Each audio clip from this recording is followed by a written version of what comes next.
정말 충격적인 소식입니다. 한미 동맹의 근간이었던 주한미군 체제가 급격히 변화하고 있다고 하는데요. 이에 국방부 고위 관계자들은 긴급회의를 소집하고 워싱턴 포스트, 뉴욕타임즈 등 미국 주요 언론들은 대서특필하며 이 충격적인 내용을 보도하고 있습니다. 이에 펜타곤 관계자들은 긴급 대책 마련에 들어갔는데요. 이 큰 혼돈의 중심에는 최근 당선된 미국 대통령 트럼프의 정책이 있습니다. 더 충격적인 일은 미 군사 전문가가 오히려 주한미군 강화를 강력히 주장하며 철수 반대 입장을 밝혔다고 합니다. 도대체 그녀는 왜 한국을 지켜야 한다고 말하는 걸까요? 전 세계 외교안보 관계자들을 놀라게 한 그녀의 결단 지금 공개합니다. 안녕하세요. 저는 마르셀라 헤인즈 대령입니다. 미 공군에서 30년간 복무하고 은퇴한 후 지금은 군사 외교 컨설턴트로 일하고 있죠. 펜타곤의 복도를 걸으면 여전히 많은 이들이 경례를 건네는데 이제는 민간인 신분이라 어색하게 목례로 답할 뿐입니다. 그날도 똑같았어요. 국방부 건물 안에서 익숙한 발걸음으로 회의실을 향해 걸었습니다. 제임스 소장이 저를 반갑게 맞이했어요. 오랜 동료였던 제임스는 이제 합동참모본부에서 아시아태평양 전략을 담당하고 있습니다. 그의 표정이 평소와 달리 다소 경직되어 있었어요.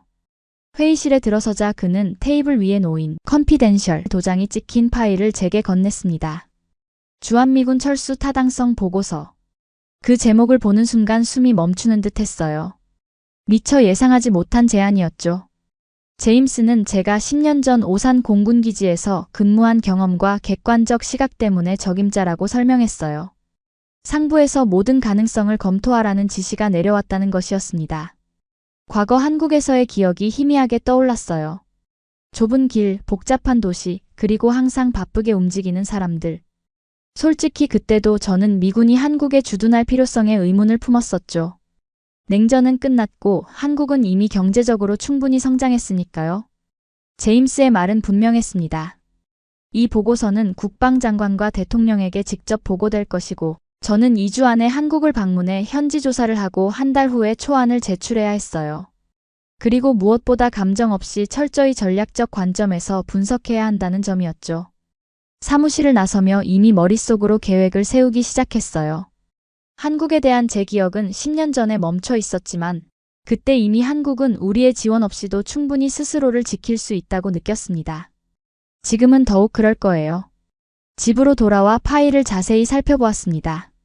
주한미군 유지 비용, 전략적 가치, 동맹국 관계 분석 등 복잡한 요소들이 산재해 있었죠. 와인 한 잔을 마시며 창밖을 바라봤어요. 워싱턴의 밤하늘은 언제나처럼 도시의 불빛으로 흐릿했습니다. 객관적으로 감정 없이. 제임스의 말이 귓가에 맴돌았어요. 하지만 인간이 완전히 감정을 배제할 수 있을까요? 저는 군인으로서 항상 논리와 전략을 우선시했지만 어떤 결정이든 그 이면에는 항상 감정이 존재한다는 것을 알고 있었습니다. 그래도 최대한 객관적으로 접근하려 했어요. 이것이 제가 맡은 임무니까요. 보고서 작성을 위한 자료들을 검토하면서 한국의 현재 상황에 대해 더욱 깊이 알게 되었습니다. 세계 10위권의 경제대국으로 성장했고 첨단 기술과 문화적 영향력도 상당했어요. 군사력 역시 과거와는 비교할 수 없을 정도로 증강되었죠. 북한의 위협은 여전했지만 한국은 이제 스스로를 방어할 충분한 능력을 갖춘 것처럼 보였습니다. 일주일 후 저는 인천공항행 비행기에 몸을 실었어요. 창가에 앉아 태평양을 건너며 한국에 대한 기억을 더듬었습니다. 비행기 좌석에 깊이 몸을 묻고 노트북을 펼쳤어요. 화면에는 주한미군 현황과 배치도 그리고 유지 비용에 관한 그래프들이 가득했습니다. 숫자들을 보며 저는 이미 마음속으로 결론을 내리고 있었어요. 이제는 더 이상 우리의 보호가 필요하지 않을 거야. 비행기가 구름 위로 솟아오르는 동안 제 생각은 이미 정해져 있었습니다. 이번 임무는 단지 그 결론을 뒷받침할 데이터를 수집하는 과정일 뿐이라고 여겼어요. 한국의 발전상과 자립 능력을 확인하고 주한미군 철수가 전략적으로 타당하다는 보고서를 작성하는 것. 그것이 제 임무였습니다. 창밖으로 끝없이 펼쳐진 태평양을 바라보며 저는 숙면을 취하려 했어요. 12시간의 비행 후 만나게 될 한국, 10년 만에 돌아가는. 그곳에서 무엇을 보게 될지 약간의 호기심이 일었습니다. 하지만 그때까지만 해도 저는 몰랐어요. 제가 한국에서 마주하게 될 일들이 제 인생과 신념을 완전히 뒤흔들어 놓을 거라고는 상상조차 못했습니다. 인천공항에 도착했을 때 한국의 공기는 생각보다 차가웠습니다. 4월의 바람이 제 얼굴을 스쳐 지나갔어요. 10년 전과는 달리 공항은 훨씬 더 넓고 세련된 모습이었죠. 모든 것이 효율적으로 움직이고 있었습니다. 수화물을 찾아 출구로 향하는 동안 이미 제 머릿속에는 앞으로의 일정이 그려지고 있었어요. 공항 로비에서 저를 기다리고 있던 젊은 미군 소위 콜린스가 다가왔습니다. 그와 함께 주차장으로 향하는 동안 그는 제게 갑작스러운 소식을 전했어요. 헤인즈 대령님, 안타깝게도 로버트 에반스 중령님이 어제 돌아가셨습니다. 갑작스러운 심장마비였어요. 순간 제 주변의 모든 소리가 멀어지는 듯 했습니다. 에반스. 우리는 오산기지에서 가장 친한 동료였어요. 언제나 웃음을 잃지 않던 그가 더 이상 이 세상에 없다니. 믿기지 않았습니다. 콜린스는 에반스가 전역 후 한국의 남아국제학교 교사로 일했다고 설명했어요. 한국인 아내와 함께였죠. 하지만 그의 아내는 3년 전 암으로 세상을 떠났다고 합니다. 에반스와 마지막으로 연락했던 것은 언제였을까요? 5년 전? 아니, 더 됐을 거예요. 그는 한국에 정착하겠다고 했었죠. 저는 그때 그의 결정을 이해할 수 없었습니다. 그의 장례식은 내일 오전이며 유해는 미군 공동묘지에 안치될 예정입니다. 차 안에서 창밖을 바라보며 서울로 향하는 고속도로의 풍경을 지켜봤습니다. 한국은 완전히 달라져 있었어요. 더 현대적이고 더 세련되었죠. 하지만 제 마음속에는 어둠이 내려앉았습니다. 에반스의 죽음은 예상치 못한 충격이었어요. 호텔 체크인을 마치고 방에 들어서자마자 노트북을 열었습니다. 에반스에 대한 정보를 더 찾고 싶었어요. 소셜미디어, 이메일, 옛 연락처 어디에서도 그의 최근 흔적을 찾을 수 없었죠. 마지막 교신이 너무 오래되었던 겁니다. 창밖으로 서울의 밤 풍경이 펼쳐졌어요. 반짝이는 빌딩들과 끝없이 흐르는 자동차 행렬. 이 거대한 도시 어딘가에 에반스는 자신의 삶을 일구었던 겁니다. 그리고 이제 그는 갑자기 사라져버렸어요. 벽시계가 자정을 가리켰지만 시차 적응이 되지 않아 잠이 오지 않았습니다. 제 임무를 위한 자료들을 검토하다가 문득 에반스의 가족에 대해 생각했어요. 그의 아내는 이미 세상을 떠났다고 했죠. 그럼 그의 자녀들은? 갑자기 불안한 마음이 들었습니다. 다시 콜린스에게 전화를 걸었어요. 그에게 에반스의 자녀에 대해 물었습니다. 콜린스는 에반스에게 지민이라는 14살 아들이 있으며 현재는 친척이 없어 임시보호시설에 있다고 알려주었어요. 그 말을 듣는 순간 가슴이 무거워졌습니다. 고아가 된 아이. 에반스의 아들. 저는 내일 장례식 후에 그 아이를 만나보기로 했습니다. 전화를 끊고 창가에 서서 서울의 밤하늘을 바라봤어요. 별이 거의 보이지 않았습니다. 도시의 불빛이 너무 강했죠. 마음 한구석이 묘하게 아려왔어요. 이번 출장의 목적은 명확했습니다. 주한미군 철수 타당성을 검토하는 것. 그런데 갑자기 개인적인 일에 휘말리게 될 줄은 몰랐어요. 호텔방 책상에 놓인 서류들을 정리하며 생각했습니다. 내일은 에반스의 장례식에 참석하고 그의 아들을 만난 후 오후에는 주한미군 사령부를 방문할 예정이었어요. 감정과 임무 사이에서 균형을 잡아야 했죠. 침대에 누워 천장을 바라보며 에반스와의 추억을 떠올렸습니다. 우리는 종종 밤하늘의 별을 보며 철학적인 대화를 나누곤 했어요. 그는 항상 한국에 특별한 가치가 있다고 말했었죠.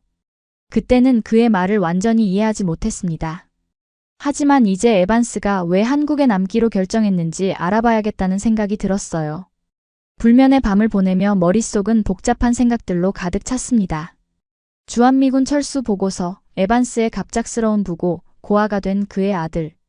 모든 것이 뒤섞여 있었어요. 그리고 그 모든 것들이 이번 여정에서 어떻게 연결될지 저는 전혀 예상하지 못했습니다. 에반스의 장례식은 간소했습니다. 미군 공동묘지에 모인 사람들은 에반스가 한국에서 쌓아온 인연들이었어요. 저는 맨 뒤에 서서 조용히 의식을 지켜봤습니다. 그리고 그곳에서 처음 지민을 보았죠. 한국인 어머니와 미국인 아버지 사이에서 태어난 소녀는 또렷한 이목구비를 가지고 있었어요. 에반스의 눈과 턱선을 그리고 어머니의 검은 머리카락을 물려받은 듯 했습니다.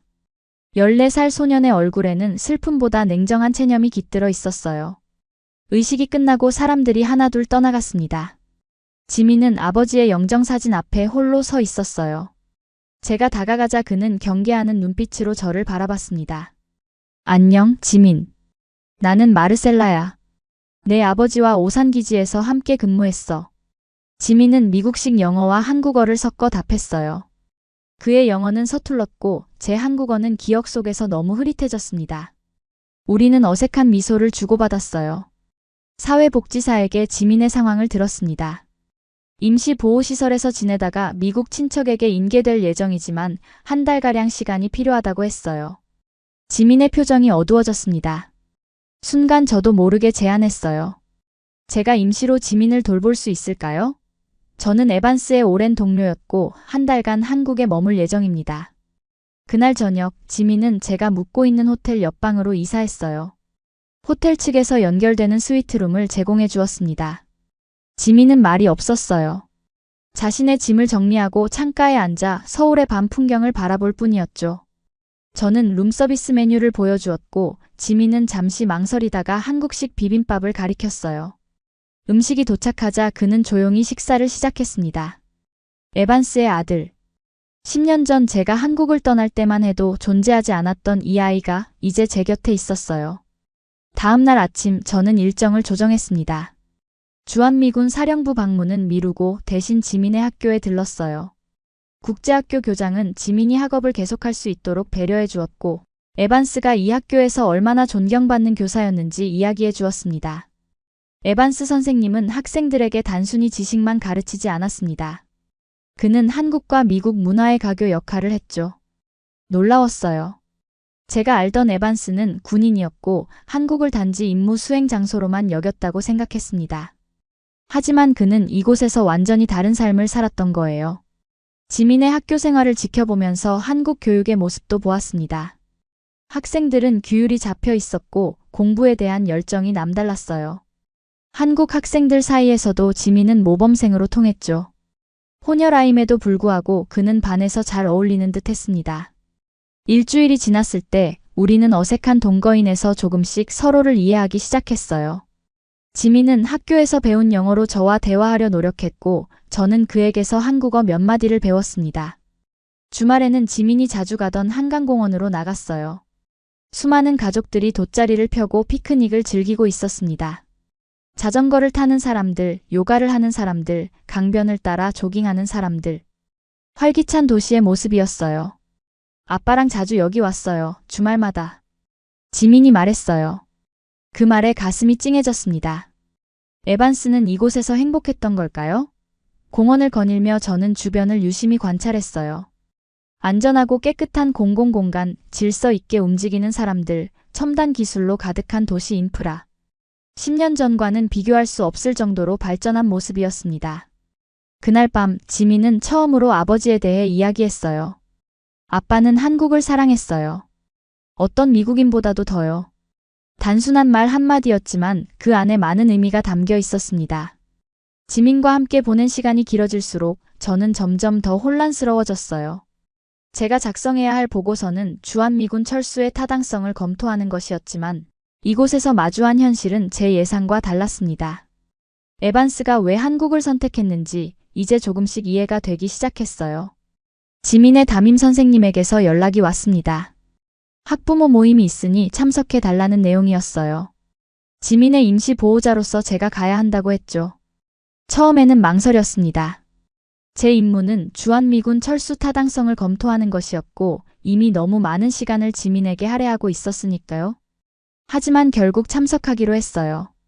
학교 강당에 들어서자 수십 명의 학부모들이 모여 있었습니다. 대부분 한국인이었고 외국인은 몇 명 없었어요. 저는 맨 뒷줄에 앉아 조용히 교장 선생님의 연설을 들었습니다. 오늘은 특별히 국방부에서 나오신 박지윤 대위님께서 학생들의 안전교육에 대해 말씀해 주시겠습니다.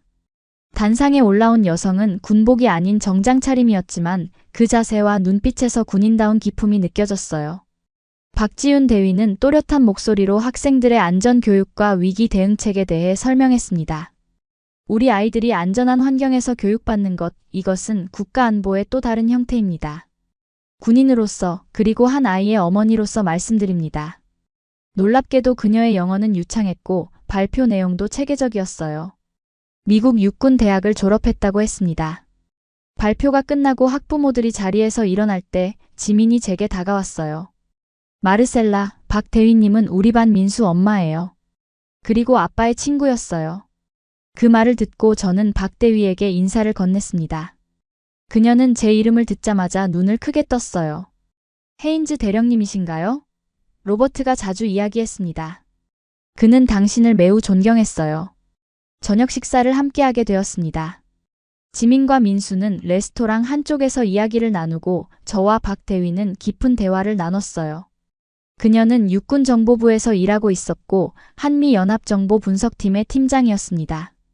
한국 군대는 많이 변했어요. 10년 전과는 비교할 수 없죠. 특히 여군의 위상이 달라졌습니다. 그녀의 이야기에 귀를 기울였어요. 박대휘는 한국 최초로 특수전 훈련을 수료한 여성 장교 중 한 명이었고 북한 정보 분석의 전문가였습니다. 그녀의 자신감 넘치는 태도와 전문성은 제가 가지고 있던 한국군에 대한 인식을 완전히 바꿔놓았어요. 솔직히 말하자면 이제 우리는 단순한 동맹국이 아닙니다. 우리는 파트너예요. 동등한 파트너. 박대휘의 말은 제 마음에 깊은 울림을 주었습니다. 미군의 한국 주둔을 당연시했던 제 생각이 흔들리기 시작했어요. 그녀는 자세히 설명했습니다. 한국군의 현대화 프로그램, 첨단 무기 개발, 사이버 안보 분야의 발전 등에 대해서요. 에반스를 처음 만난 건 5년 전 합동훈련에서였어요. 그는 한국에 대한 애정이 남달랐죠. 우리 문화를 존중하고 이해하려고 노력했습니다. 에반스에 대한 이야기를 들으며 호기심이 커졌어요. 그는 왜 이토록 한국에 애착을 가졌을까요? 그리고 그가 보았던 한국의 가치는 무엇이었을까요? 식사를 마치고 헤어질 때 박대휘가 제안했습니다. 이번 주말에 시간 있으세요? 제가 용산 기지와 우리 군 시설을 안내해 드릴 수 있어요. 지민과 민수도 함께요.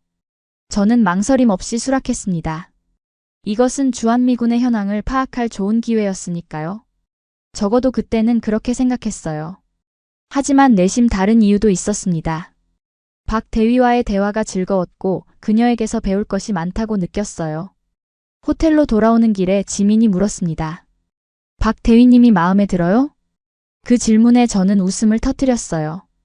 아이의 직관은 때로 어른보다 정확합니다. 그녀는 인상적인 사람이구나. 내 아버지와 친했다고 했어? 지민은 고개를 끄덕였습니다. 아빠는 박대휘님을 매우 존경했어요. 항상 그녀가 한국의 미래라고 말했죠. 그날 밤 저는 오랜만에 제 임무를 위한 문서 작업을 했습니다. 지금까지 수집한 정보들을 정리하고 앞으로의 조사 방향을 계획했어요.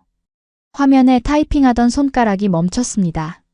머릿속에 박대휘의 목소리가 맴돌았어요. 우리는 동등한 파트너. 그 말이 자꾸 떠올랐습니다. 지난 10년간 한국은 제가 생각했던 것보다 훨씬 더 많이 변해 있었어요. 경제적으로 성장했을 뿐만 아니라 군사적으로도 상당한 발전을 이루었죠. 박대휘 같은 전문적인 여군 장교의 존재는 그 변화를 상징적으로 보여주는 것이었습니다. 창문을 열고 서울의 밤 공기를 들이마셨어요. 고층 빌딩들이 밤하늘을 밝히고 있었습니다. 이 나라, 이 도시는 더 이상 보호받아야 할 약자가 아니었어요. 오히려 강하고 자신감 넘치는 파트너였죠. 저는 다시 노트북 앞에 앉았습니다. 하지만 처음 계획했던 철수 타당성 대신 동맹의 재정이라는 제목을 적었어요. 뭔가가 달라지고 있었습니다. 제 안에서, 그리고 제 시선 속에서요. 그리고 이것은 단지 시작에 불과했습니다. 에반스의 영정사진 앞에 촛불을 밝혔습니다. 오늘은 그의 49제 의식이 있는 날이었어요. 한국의 불교 전통에 따르면 사람이 죽은 지 49일이 되는 날 특별한 의식을 치른다고 합니다. 지민은 아버지를 위해 이 의식을 준비했고 저는 그를 돕기로 했어요. 서울 외곽의 작은 사찰에 모였습니다. 예상보다 많은 사람들이 왔어요. 에반스의 전 동료들, 학교 선생님들, 지민의 친구들과 그 부모들. 그리고 박지윤 대위도 민수와 함께 참석했죠. 에반스 선생님은 한국을 사랑하셨습니다. 단순한 주재원처럼 머무른 것이 아니라 진정으로 이 땅을 제2의 고향으로 여기셨어요. 학교 교장이 추모사를 읽었습니다. 그의 말 한마디 한마디가 제 가슴에 깊이 박혔어요. 에반스에 대한 이야기를 들을수록 제가 알던 그와는 전혀 다른 사람 같았습니다. 한국 문화를 사랑하고 학생들에게 헌신하며 이곳에서 새로운 삶을 꾸린 사람. 누가 그런 선택을 할 수 있을까요? 의식이 진행되는 동안 절 스님들의 목탁 소리와 독경 소리가 사찰 전체에 울려 퍼졌습니다. 익숙하지 않은 분위기였지만 이상하게도 마음이 편안해졌어요. 지민은 묵묵히 아버지의 사진 앞에 음식을 차리고 절을 올렸습니다. 그 모습이 어찌나 어른스러운지 가슴이 아팠어요. 의식이 끝나고 간소한 식사 자리가 마련되었습니다. 한국식 채식 음식들이 테이블에 놓였어요. 처음 보는 음식도 많았지만 담백하고 정갈한 맛이 좋았습니다. 사람들은 에반스에 대한 추억을 나누며 때로는 웃고 때로는 눈시울을 붉혔어요. 박대위가 제 옆에 앉았습니다. 에반스를 처음 만났을 때 그는 이미 한국 문화에 완전히 빠져 있었어요. 우리말도 꽤 잘했고 한국 역사에 대해서도 많이 알고 있었죠. 왜 그랬을까요? 대부분의 미군들은 임무가 끝나면 귀국하길 원하는데 박대위는 잠시 생각에 잠겼다가 말했습니다. 그는 한국에서 자신의 존재 가치를 찾았던 것 같아요. 단순한 군인으로서가 아니라 두 문화 사이의 가교로서요. 그리고 무엇보다 그는 이곳에서 진정한 가족을 만들었죠. 에반스의 한국인 아내에 대한 이야기를 들었습니다. 그녀는 국제학교 영어교사였고 두 사람은 그곳에서 만났다고 해요. 그들의 사랑은 문화적 차이를 뛰어넘는 것이었다고 합니다. 에반스가 전역 후에도 한국에 남기로 한 결정은 바로 그녀 때문이었죠. 그녀가 세상을 떠난 후에도 에반스는 떠나지 않았어요. 이미 이곳이 그의 집이 되었으니까요. 그리고 지민도 있었고요. 창밖으로 어둠이 내려앉고 있었습니다. 촛불빛에 비친 에반스의 사진이 마치 살아있는 것처럼 보였어요. 그의 미소 속에서 저는 무언가를 발견했습니다. 평화로움. 그는 이곳에서 자신의 평화를 찾았던 거예요. 사람들이 하나둘 떠나가기 시작했습니다. 마지막까지 남은 건 저와 지민 그리고 박대위와 민수였어요. 지민은 아버지의 사진을 조심스럽게 종이에 싸서 가방에 넣었습니다. 그리고 제게 말했어요. 아빠는 항상 한국은 미국의 보호가 필요한 나라가 아니라고 말했어요. 오히려 함께 걸어가야 할 동반자라고요. 그 말이 제 가슴을 찔렀습니다. 지금까지 저는 한국을 어떻게 바라봤던 걸까요? 단지 지원하고 보호해야 할 대상으로만 여기지 않았나요? 주한미군 철수 보고서를 작성하면서도 그 기저에는 우리 없이 이제 그들은 괜찮을 거야 라는 생각이 깔려 있었습니다. 그건 일종의 우월감이었을지도 모릅니다. 차를 타고 호텔로 돌아가는 길 저는 지민에게 물었어요. 내 아버지가 한국에서 가장 좋아했던 것은 뭐였니? 지민은 잠시 창밖을 바라보다가 대답했습니다. 사람들이요. 아빠는 한국 사람들의 정을 사랑했어요. 서로를 배려하고 돕는 마음. 그걸 배우고 싶어 했죠. 정. 쉽게 번역하기 어려운 단어라고 합니다. 깊은 유대감, 따뜻한 마음, 그리고 서로를 향한 책임감. 그것이 에반스를 이곳에 머물게 한 힘이었을까요? 호텔 방에 돌아와 침대에 누웠습니다. 오늘의 경험은 제 마음에 깊은 울림을 주었어요. 에반스는 단순한 군인이 아니었습니다. 그는 두 문화 사이의 다리였고 진정한 이해를 추구한 사람이었어요. 그리고 그는 이곳에서 자신만의 행복을 찾았습니다. 창밖으로 보이는 서울의 밤 풍경을 바라보며 생각했어요. 제가 작성해야 할 보고서는 더 이상 단순한 철수 타당성이 아니었습니다. 이것은 두 나라의 관계, 두 문화의 연결에 관한 것이었어요. 그리고 그 연결 속에서 에반스 같은 개인의 삶과 선택이 갖는 의미에 대한 것이었습니다. 그날 밤 저는 처음으로 제 임무에 대해 진지한 의문을 품었습니다.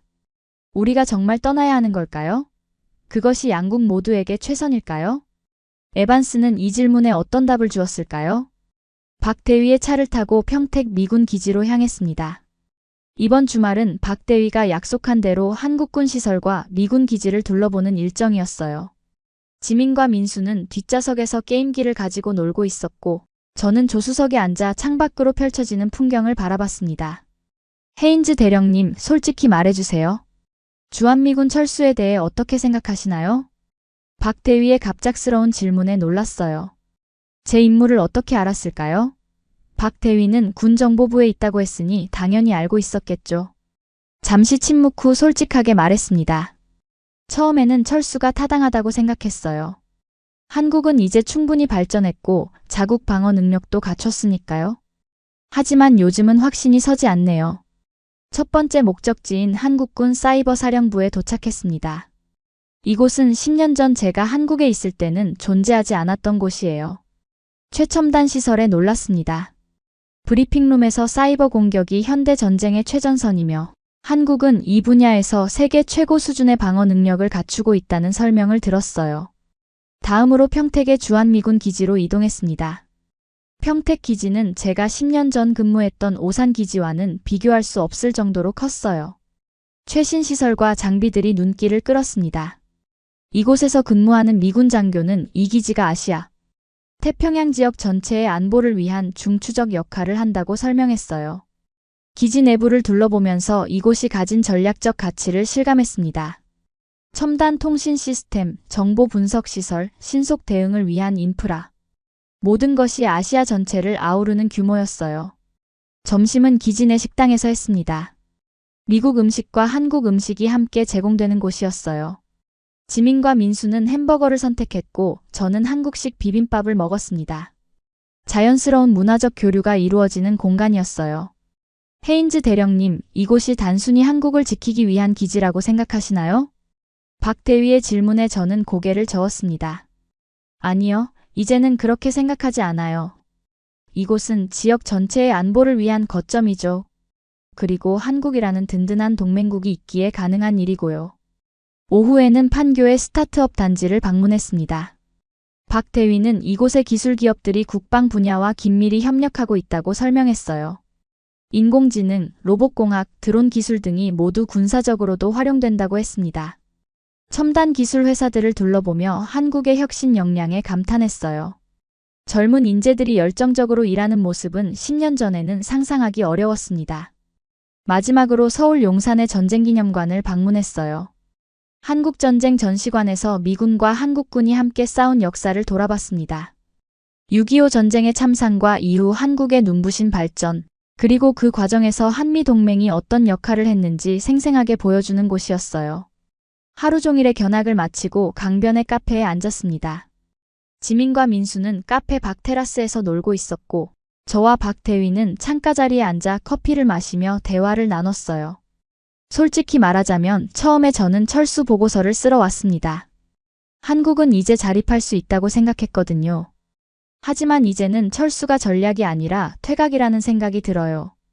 우리가 떠난다면 그것은 보호의 종료가 아니라 파트너십의 포기가 될 것 같습니다. 박 대위의 눈에 미소가 어렸습니다. 에반스도 똑같은 말을 했었어요. 그는 한국이 미국에게 어떤 의미인지 정확히 알고 있었죠. 해가 지고 한강 위로 노을이 물들기 시작했어요.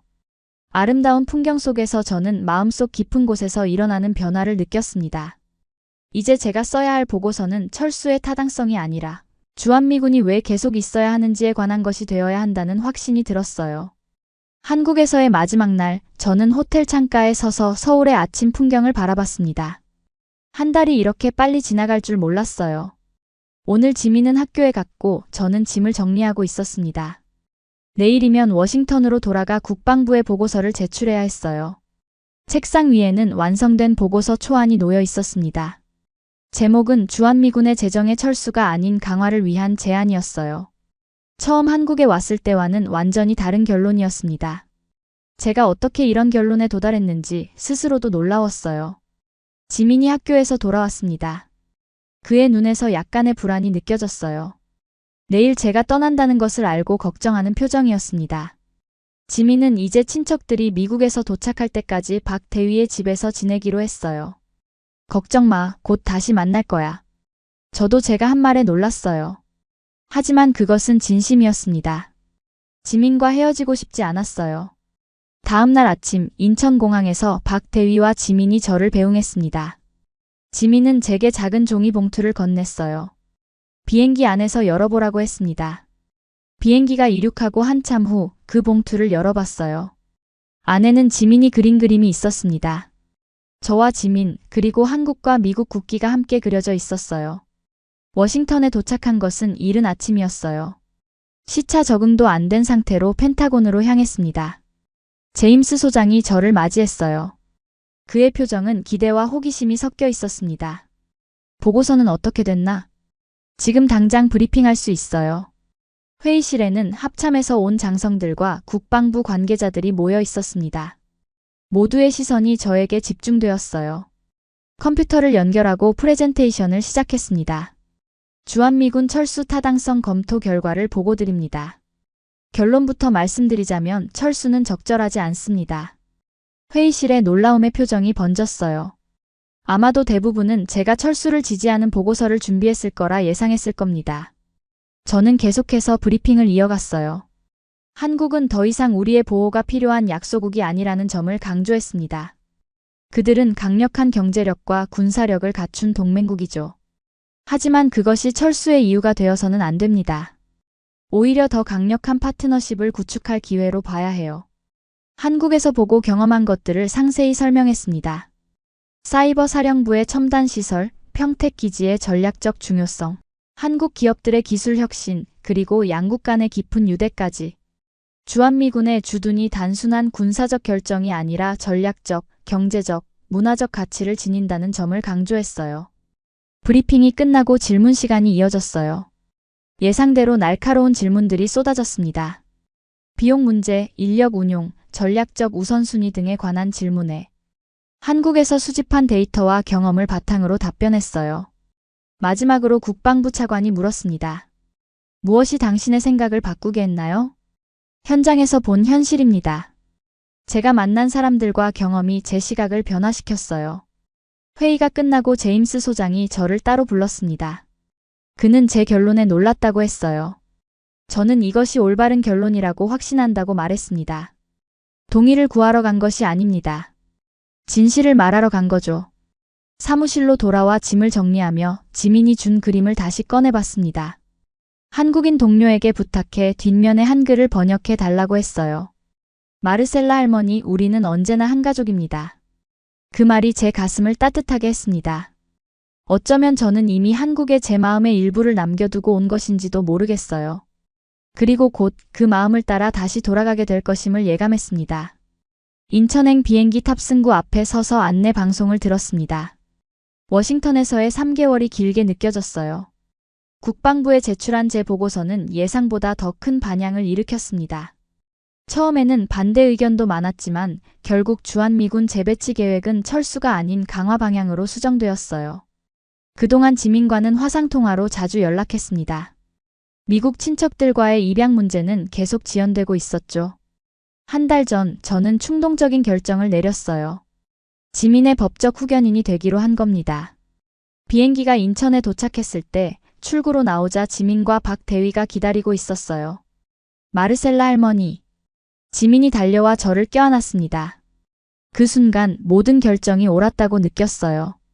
박 대위도 따뜻하게 환영했습니다. 돌아오실 줄 알았어요. 에반스도 그랬으니까요. 그녀의 말에 미소를 지었습니다. 아마도 에반스는 제가 이해하지 못했던 무언가를 이미 알고 있었던 걸까요? 서울의 아파트로 향하는 길에 도시의 풍경이 반갑게 다가왔어요. 이제 이곳은 제 새로운 집이 될 곳이었습니다. 지민은 차 안에서 자신의 학교 생활과 친구들 이야기를 신나게 들려주었어요. 첫 주는 법적 절차로 바빴습니다. 지민의 후견인 등록, 비자 문제, 그리고 새 직장에서의 오리엔테이션까지. 국방부는 저를 주한미군 민간자문관으로 임명했어요. 한미 관계 강화를 위한 새로운 역할이었습니다. 한 달 후 저는 한국 기업들과 주한미군 사이의 기술 협력 세미나에서 연설하게 되었어요. 한때 미국의 도움을 받던 나라에서 이제는 미군들이 정착하고 싶은 나라가 되었습니다. 이것이 바로 한국의 진정한 성공 스토리입니다. 연설이 끝나고 박 대위가 다가왔습니다. 그녀는 이제 한국군 정보사령부에서 중요한 역할을 맡게 되었다고 했어요. 헤인즈 대령님의 보고서는 실제로 정책 변화를 가져왔어요. 에반스가 살아있었다면 정말 자랑스러워했을 거예요. 저녁에는 지민과 함께 새 아파트에서 저녁을 먹었습니다. 한강이 내려다보이는 전망이 아름다웠어요. 지민은 학교 프로젝트를 보여주며 미국과 한국의 문화 차이에 관한 발표를 준비했다고 했습니다. 아빠처럼 두 문화 사이에서 다리 역할을 하고 싶어요.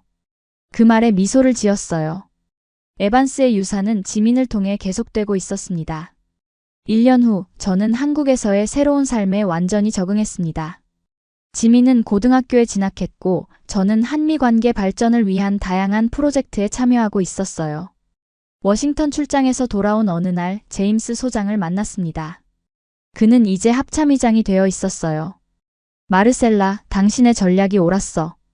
이제 우리의 아시아 전략은 한국을 중심으로 재편되고 있어. 그날 밤 지민과 함께 에반스의 묘소를 찾았습니다. 고요한 미군 묘지에서 우리는 그를 기억했어요. 지민은 아버지에게 학교 이야기를 들려주었고 저는 조용히 감사의 마음을 전했습니다. 당신이 옳았어요, 에반스. 한국은 정말 특별한 곳이에요. 묘지를 나오면서 지민이 제 손을 잡았어요. 우리는 이제 가족이었습니다. 에반스가 떠난 자리에 새로운 연결이 생겨난 거죠. 창밖으로 서울의 밤 풍경이 빛나고 있었어요. 이 도시, 이 나라는 이제 제 마음의 고향이 되었습니다. 에반스가 찾은 평화, 지민이 누리는 기회, 그리고 박대위가 보여준 자부심. 이 모든 것이 제 삶의 일부가 되었어요. 코리안 드림. 저는 조용히 중얼거렸습니다. 에반스는 이미 그것을 발견했고 이제 저도 그 꿈의 일부가 되었어요. 제가 썼던 보고서 초안은 이제 역사의 한 페이지가 되었고 우리는 새로운 이야기를 써나가고 있었습니다. 오늘의 사연은 어떠셨나요?